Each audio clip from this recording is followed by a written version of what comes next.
6,471, the highest anyone has ever hit in Monster Hunter World base game. A project that has taken months to accomplish. Now, 2019, we're back. How much? 5,147. Oh my god, without an agitator! 5,000 what? Yes! Yes, grit! 5,600 and what? 6,400! We did it! No way! Oh my goodness! Finally, guys! Oh my god! It happened, guys! 8,000!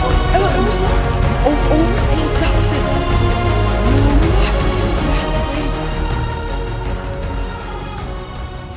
What's up guys, Chris here and welcome to the Highest Dmg Number Project 2.0.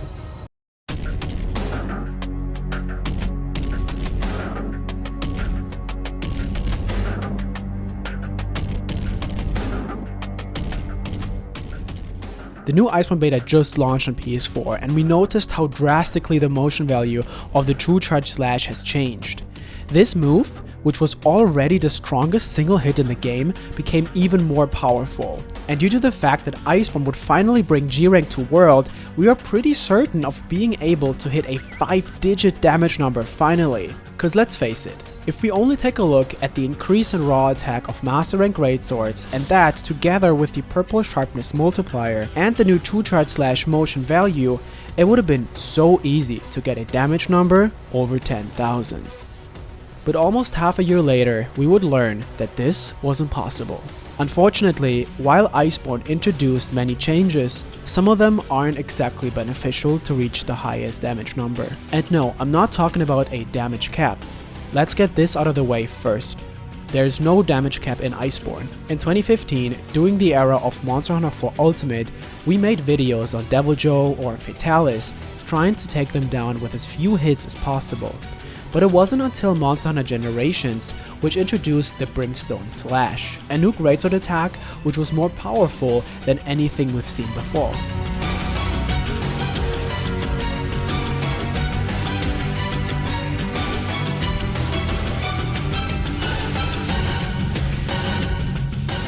And for the first time, we were actually able to push our attack value so high that we would hit an attack cap.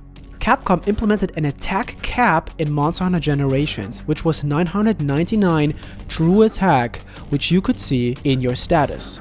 It wasn't a damage cap, but it was an attack cap at 3 digits max, which of course indirectly limits the amount of damage we could deal. But the game never just capped at a certain amount of pure damage. And we really have to differentiate here between attack and damage. That will be very important for the damage calculation later. And much like with Generations, a few years later we've come across the same roadblock in Monster Hunter World base game again. An attack cap. But this time, Capcom did it differently. Now before we dive into this, I highly recommend you guys check out the Highest Dmg Number video from last year if you haven't watched this one already. It was one of the most time-consuming video projects that I personally have done at that time. This video lays the foundation and explains exactly how damage calculation worked in the Monster Hunter World base game. If you've seen that video, you will be much more easily able to comprehend what we're going to talk about in this video. You can click here at the top right corner to watch it, and then return to this video since with Iceborne, a lot has changed.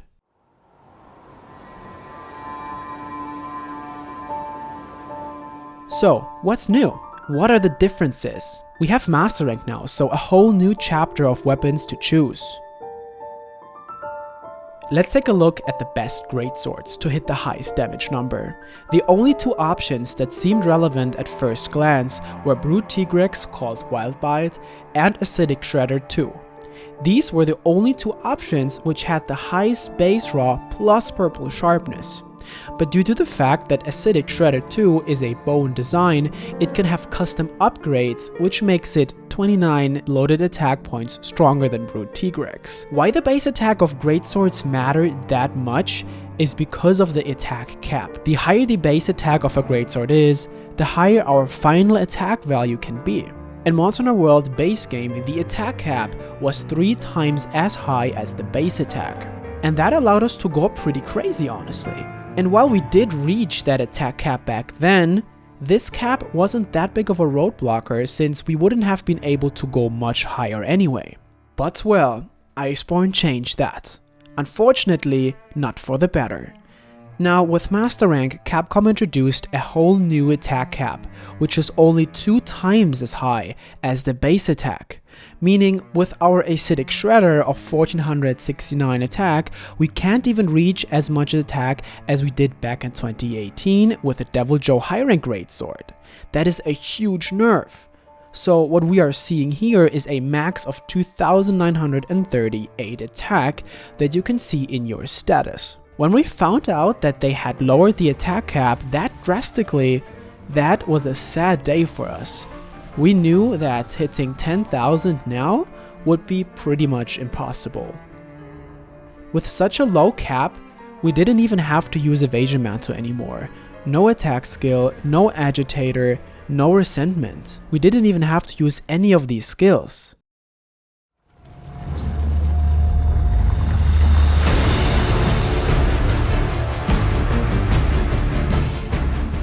Rajang launched, and with it, the Great Demon Rod, a new greatsword with exceptionally high attack, white sharpness, and 180 thunder element. This release brought up many feelings. Excitement over possibly having a new greatsword which could surpass Acidic Shredder due to its high attack, but also a feeling of disappointment on the other hand, considering it only had white sharpness. A handicap which turned out not to be as significant as we originally thought. The Rajang Greatsword surpasses the highest damage number of Acidic Shredder, and the reason for that is that the potential of element this time around is much higher. 180 thunder is what will make the difference. Unfortunately, Best Boy once again is our punching bag. His weak point to cutting damage of 100 on the head when filled with rocks is still the highest one in the game. But now we have the Clutch Claw. So what is that gonna change? Here we've done some testing and calculation so we can show you guys exactly how the Clutch Claw works in terms of calculation and mathematics. The yellow line shows the regular non-tenderized hit zone, ranging from the lowest possible weak point, which is a hit zone of 1, to the highest hit zone of 100, which is what Dodogama has. Now, if we apply Tenderize via Clutch Claw, it will change this hit zone graph and then it looks like this. Remember, we are not talking about affinity, this is purely the change of the raw damage weak point. So let's take a look at the formula to see exactly how this works. Hit zone times 0.75 plus 25 equals tenderized hit zone. This formula that Capcom implemented is brilliant. It is not a proportional increase for every hit zone, but depending on how high the hit zone is, the Clutch Claw will change more or less. To see exactly how this works, let's put Dodogama's hit zone into the formula. 100 times 0.75 plus 25 equals 100. As you can see, the hit zone doesn't change at all, and that is because Dodo's weak point of 100 is already the highest possible value in the game. To put this into perspective, let's take Rathian's hit zone of 70. The increase of a tenderized hit zone there is only 7.5, which is not that much, since 70 is already quite high. And now, if we take one of the lowest tenderizable hit zones in Iceborne, which is the Broken Rockwing from Shara Ishvalda for example, with a hit zone of 10, we get 32.5. The increase of a tenderized hit zone here is 22.5 more, which is a lot. Basically, your damage numbers there will be more than twice as high as opposed to the non-tenderized hit zone. So what this formula does is, the lower a weak point of a monster is, the more of an effect the Clutch Claw will have on it, up to the point of 100, where the Clutch Claw doesn't change anything anymore, except of course the increase in affinity. This remains unchanged no matter how high the weak point is, we will always get the same amount of affinity. On top of it, elemental hit zones remain unchanged as well. Tenderizing a body part only alters its raw damage weak point, so cutting, blunt, and shot damage. It does not influence elemental hit zones at all. So, Dodo Gamma it is, and we are choosing once again a high rank investigation quest for Dodo Gamma. And that is because master rank investigations remove one detail which is really important for us: quest defense multipliers. These were present in Monster Hunter World base game, but they're non-existent anymore in master rank. Here in master rank, you will always deal the same amount of damage for each investigation quest. Flashback to the Damage Number Project 1.0, where we explained you guys how we tested the quest defense multipliers, and that exact same thing applies here once again. We are choosing a Dodo Gamma investigation quest with a 1.15 multiplier, which increases all of the damage we are dealing by 15%. The True Charge Slash. Its former motion value in Monster Hunter World base game was 2.11, which is still the case for Iceborne. However, if you land the small hits of the True Charge Slash before you land its final hit, the name changes and becomes True Charge Slash Power. And its motion value changes as well. And this is the most insane percentage increase ever, from 2.11 to 2.64. That is a whopping 0.54 on top of this already high motion value. I must admit, thank God this exists. Otherwise, we would have been fricked with the new 2x attack cap. So, Capcom, thank you for that. But Chris, how do you want to land a small hit of the TCS? You're gonna wake up Dodo if you hit him with a small hit before the big one. Well, that's true. But there are two ways how we can make it work. Option number 1. Have a small dead minion in your way which makes you land the small hit. And yes, it works on a corpse. And then land only the big hit on Dodo Gamma. Well, this works, but it's kinda tricky to set up. That's why we chose to go with option number 2, which is put Dodo Gamma to sleep at the perfect time while I'm already in the Greatsword combo, so that my first hit of the TCS hits Dodo Gamma while he is still in the animation of falling into sleep, but not yet fully asleep. And then the TCS power lands right after Dodo fell asleep. This way, we still get the 2x sleep multiplier and we get the TCS power activated at the same time. And you know the best part about this? This new strategy allows us to make use of another multiplier which we have never thought we would be able to take into account. We call it the sweet spot multiplier. Let me explain. You probably noticed that even on the training pole, you will be getting two different damage numbers, even though you're hitting with the same attack value and the same sharpness and even the same move. This is because there's another multiplier which increases your raw damage by 3% if you hit with the sweet spot of the Greatsword. Only if the middle part of the Greatsword hitbox, which is marked green, touches the monster, then we can deal 3% more damage. If the top or bottom part of the blade gets in contact with the monster, then it's going to be the normal amount of damage. So normally, if you are using the 2-charge slash on a sleeping monster, you will never be able to touch it with the sweet spot, since you have to stand at a certain distance to the monster when you begin the TCS combo to make sure the small hit doesn't wake up the monster accidentally. But that necessary distance to the monster will always lead to only the peak of the Greatsword actually touching the monster, and thus we get regular damage. But here's the thing, since we changed our strategy and we are planning to actually land the first small hit of the TCS and then the TCS power afterwards, we do have to be much closer to the monster anyway, making it in fact possible to hit it with exactly this sweet spot and get that 3% damage increase.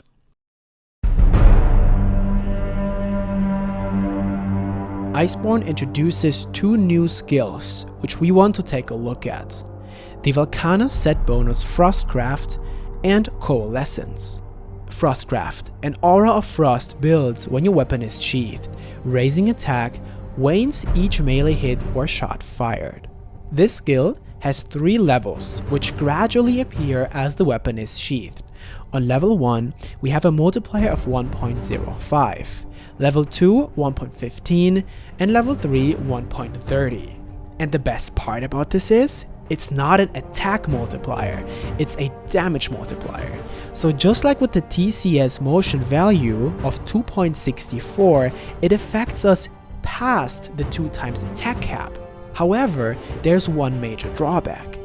Landing the small TCS before the power TCS will make Frostcraft drop from level 3 down to level 2 inevitably. There's nothing we can do, so we're losing a pretty significant amount of damage. But we would lose even more damage if we didn't go for the TCS power. So we will only be able to use Frostcraft level 2. The new skill Coalescence is a fixed buff for attack and element. Unfortunately, it's an attack buff, so it doesn't really matter that much because of the attack cap, but its element is what we need it for. I already touched on how important element is this time around, and that it's actually the reason why Rajang outperforms the acidic Lavenus in this specific use case. Not only does Dodo have a high weakness to Thunder element on the head, Iceborne now also heavily buffed elemental damage overall, and that we can not only see on the new motion values, but also on the skill side. In Iceborne, we can go Thunder attack up to level 6, which brings us to 320 Thunder. With Coalescence level 3, which increases element by 90, that would get us to 410 Thunder element. But wait, this greatsword caps us at 330 Thunder already. So Coalescence actually doesn't give us 90, but only 10 more Thunder, since we reach its element cap. Great, man. Another cap, dude.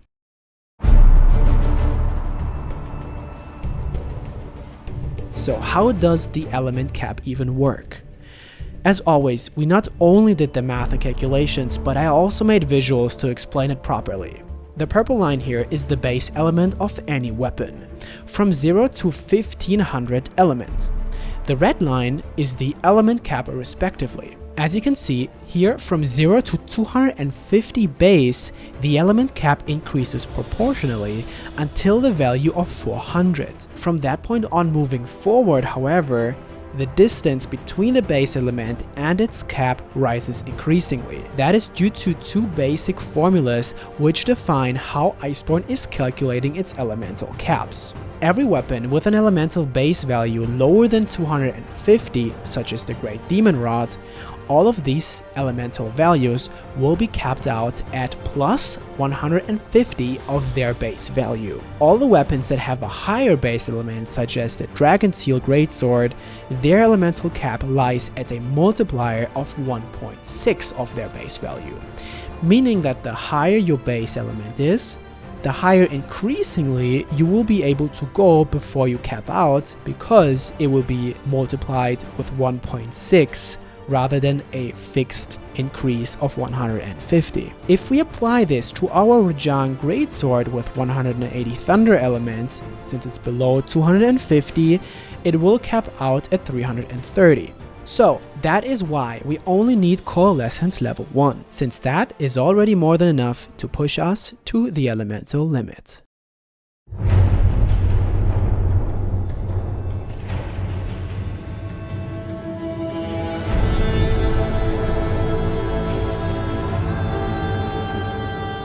We have waited so long for this day. We have been so patient.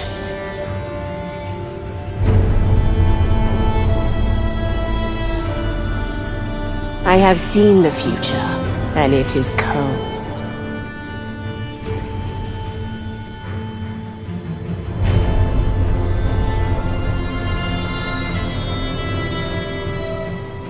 You will be reborn, like me. You will become Iceborne. We were out of our minds. 8,588. It seemed to be so perfect. Everything seemed to be on the limit. What we did not know was that this was not the highest damage number. The entire video was recorded, the script was written, the commentary was recorded, and almost all of the video was edited. And then we noticed we forgot one major detail, which would get our damage number easily over 9,000. Something we would have never thought about, and for good reason. What I'm talking about are mantles.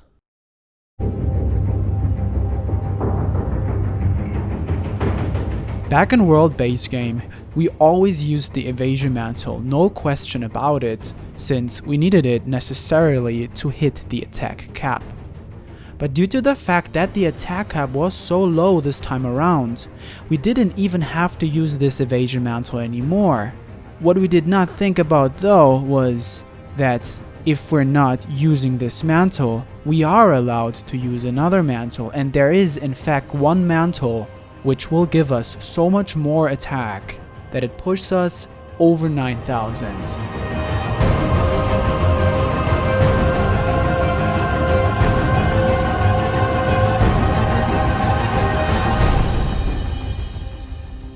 The Assassin's Hood, a collaboration of two huge players in the video game industry, and it brought us one deadly tool. The Assassin's Hood does not only give us a boost in movement speed, but it also comes with a guaranteed crit and a damage multiplier on the first attack if executed out of stealth.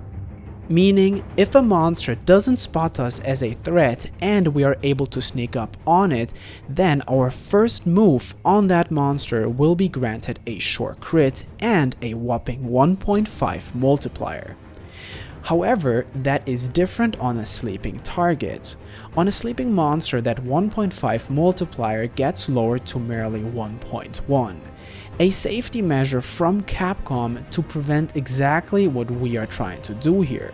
To prevent anyone from going too high when pushing this game to the limit.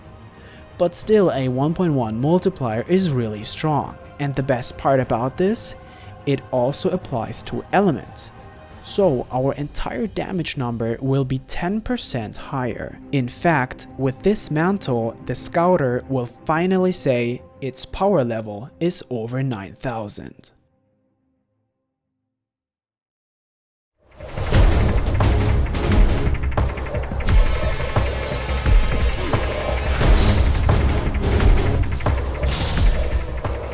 We've done our homeworks, we've done the math, we've done our own tests and calculations to make sure everything in this video is 100% on point. But now it's time to prove it. Are we going to get the highest damage number once again, and how high will it be? We're on Elder's Recess.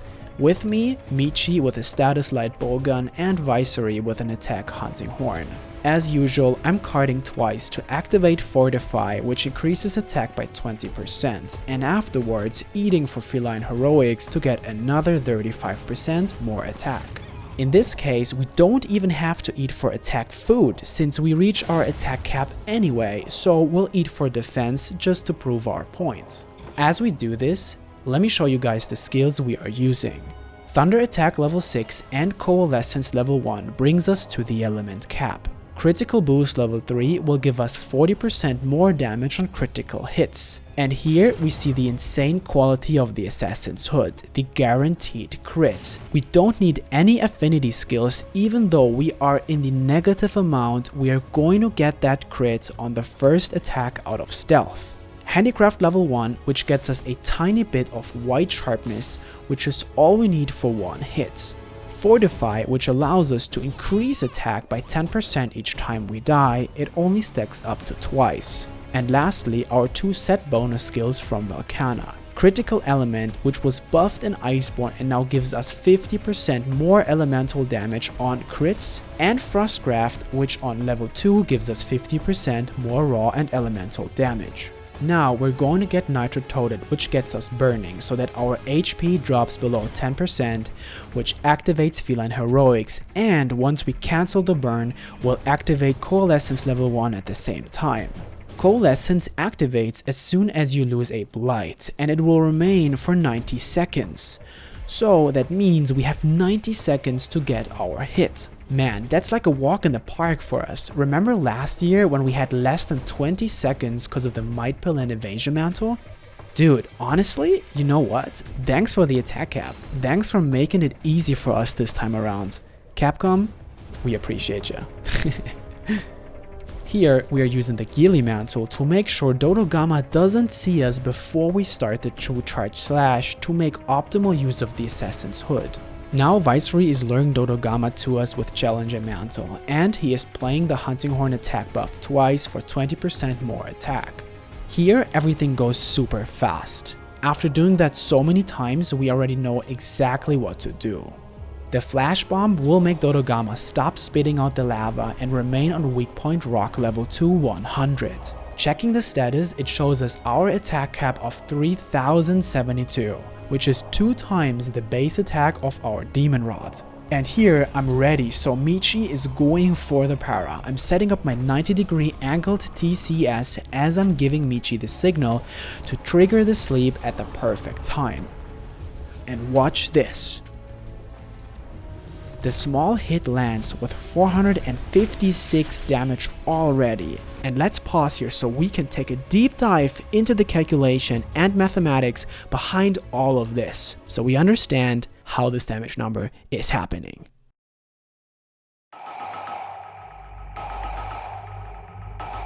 If you guys don't like math, I'm sorry, okay? But I'm actually able to make it interesting. Afterwards, you will understand exactly how damage numbers are calculated in Iceborne. As always, we are calculating damage in true attack rather than bloated attack. To give a short perspective, all of the weapon stats shown to us in-game are bloated values. So every weapon type has its own bloat value modifier, which will alter its actual damage value. Capcom does that to give the player a more casual understanding on how strong a weapon is supposed to be. For Greatsword, that value is 4.8, meaning if we divide our bloated base attack of 1536 by 4.8, we'll get our true base attack of 320, which consists of 310 weapon base and 10 augmentation attack, which belongs to the base attack. Once we have our base value, we are going to multiply it with our percentage buffs, which are times 1.2 Hunting Horn, times 1.2 Fortify, times 1.35 Heroics. And that gets us to 622.08. And now we're adding all of the fixed buffs to it. This order is really important since the percentage buffs shown here do not apply to any attack other than the base attack. So 622.08 plus 6 Power Charm plus 9 Power Talon and plus 12 Coalescence level 1. This all gets us to 649.08, but our true attack caps at 640. Why 640? Because this is 2 times our true base attack of 320. If we take the cap 640 times 4.8, we get our 3072 bloated attack value again, shown in our status. Well, now the game caps us at 640/3072 respectively. That is as high as we can go. But now we're adding the big guys, the multipliers. This hasn't anything to do with our attack cap anymore. These are damage multipliers. What they do is they take our max attack value and then apply all these multipliers. In our case here, only positive ones. And these then determine the exact amount of damage you actually deal, which will then be shown by the damage number as soon as you hit the monster. Man, we live in comfortable times. You remember the old games and all the mind-blowing calculations before the freaking damage numbers were a thing? Dude, this was so hard, man. F's in the chat for all the veteran hunters. Alright, we take 640 attack times 1.15 our high rank investigation quest defense, times 2 our sleep wake up multiplier, times 2.64 our motion value for the true charge slash power, times 1 on Dodo's head, which is the highest hit zone in the game so we don't lose any damage, times 1.4 damage on critical hits, times 1.32 our white sharpness. God damn it, dude. I can't believe I'm saying this. Look at us. We're at freaking master rank and we're once again calculating freaking white sharpness. How dare you make me do this again? How dare— Times 1.15 Frostcraft on level 2, times 1.1 our Assassin's Hood, and lastly times 1.03 our sweet spot on the middle part of the Greatsword blade. And this is our formula. Attack damage equals base times percentage plus fixed times multipliers. Now, all of these values influence our attack damage. We're now gonna put them into the formula and shorten it step by step until we reach 649 again, which gets capped by our true attack cap of 640. If we multiply these 640 by the greatsword bloat value of 4.8, we get to exactly 3072, which we can see as our bloated attack cap shown in the status. So all that's left is our attack multipliers along with our attack cap, which gets us to our final attack damage number of 9357. Beware that Monster Hunter World rounds attack damage and elemental damage separately. So now that we know our damage number will be over 9000, let's move on to the elemental damage calculation. Once again, we need to calculate elemental damage in true element rather than bloated element. The multiplier for true element is 0.1, so we're multiplying our 180 thunder attack from the Rajang Greatsword, which gets us to our true base element of 18, times 1.2 thunder attack level 6, then plus 10 thunder attack level 6, plus 3 coalescence level 1, and that gets us to 34.6, which caps at 33 elements. If we now were to multiply this by 10, we would get back to our bloated thunder attack value of 330 shown in our status. Now, the real deal, the element multipliers. Times 1.15 our high rank investigation quest defense, times 2 our sleep wake up multiplier, times 1.85 our emotion value for element for the true chart / power. This was one of the new values which we calculated ourselves by making lots of tests in the training area, times 0.3 on Dodo's head, which is a very high hit zone for element, so we're quite lucky that our greatsword comes with thunder and not dragon like last year, times 1.5 with critical element on critical hits, times 1.125 our white sharpness multiplier for element, which is lower than the one for attack, times 1.15 the elemental multiplier for frostcraft, and lastly again 1.1 from our assassin's hood. The formula to calculate elemental damage is exactly the same as for attack damage, and so by filling in all of these values we are getting a whopping 90 for our elemental damage number. And come on guys, this is pretty good. I mean, if we compare this to the ridiculously low 14 damage we got with Dragon last year, 90? Good job Capcom, you successfully buffed elemental damage on greatswords. It is almost now 1% of our entire damage number. And finally, 9357 attack damage and 90 element damage gets us to the highest damage number no one has ever hit before, 9447.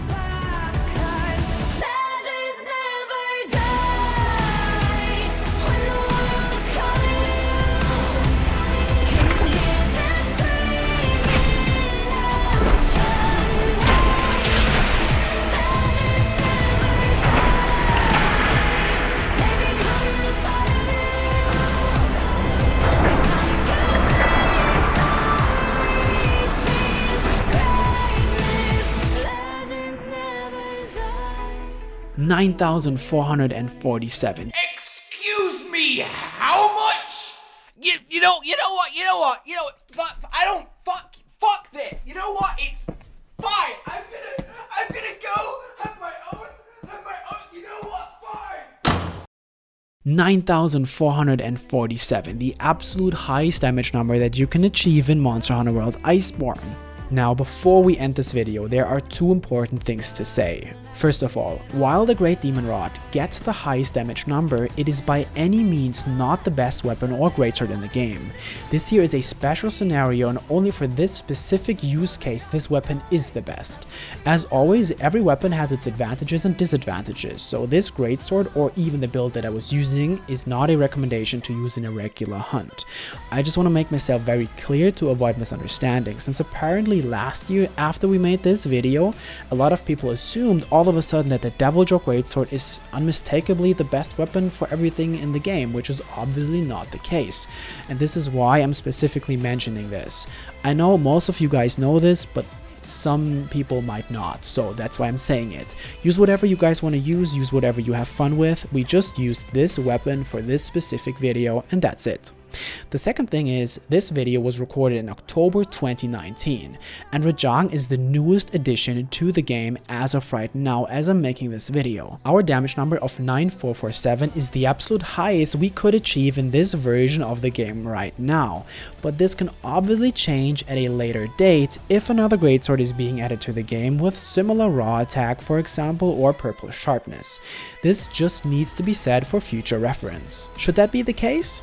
I guess only time will tell us, but you can bet your butts that we will be making another one of those videos at some point in the future. Subscribe guys, subscribe!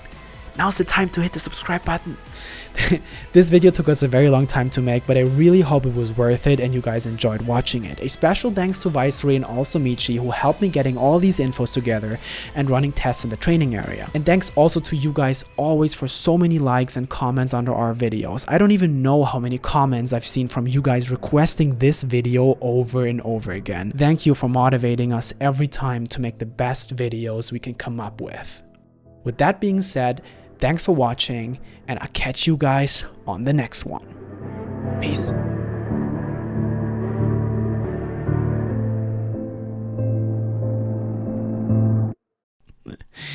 Oh my god, I did it.